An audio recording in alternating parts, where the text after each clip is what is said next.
One of the other things I learned in Mogadishu is why I should not drink alcohol. You know, I was very convinced that, hey, look, Jesus turned water into wine. So why should I not? I mean, let's face it. Of course, there are those who argue, you know, there are all sorts of scholars, that, you know, the wine was actually not alcoholic wine. Well, okay, you know, as far as I was concerned anyway. Jesus turned water into wine.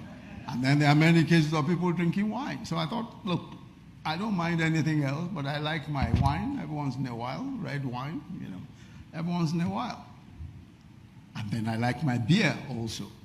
So while I was in this, I had made up my mind that I was going to continue drinking my beer, despite the fact I was born again.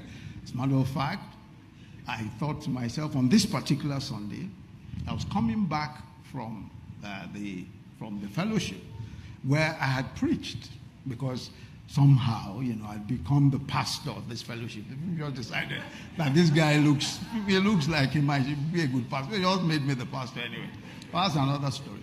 So I was coming back from the fellowship, and I was just hoping to buy myself 2 cans of Heineken and go to my room and read my Bible. No, seriously. That's exactly what it was. So, I mean, I had no other business except, and that was exactly what I wanted to do. So here I was, coming back from this fellowship, and there were very many restaurants in the UN compound in Mogadishu. So I went to this particular restaurant, and as I walked into the restaurant, I saw many of my colleagues from different countries. They were sitting down there drinking beer. As soon as I came in, they all started hiding their drinks.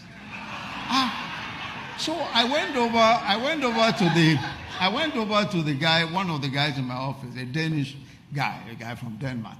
I said to him, Jürgen, why are you hiding your whiskey? I said, you know, you are the priest. I said, you are the priest. He said, we mustn't be drinking where the priest is. Mustn't drink. It occurred to me immediately that there's no way I can be drinking here. How does the priest drink? And it was very clear to me that without a doubt, God was saying to me that yes, all things may be lawful, but not all things are expedient. All things may be lawful, but not all things edify.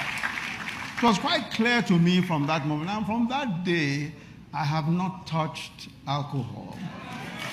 That's a long time ago.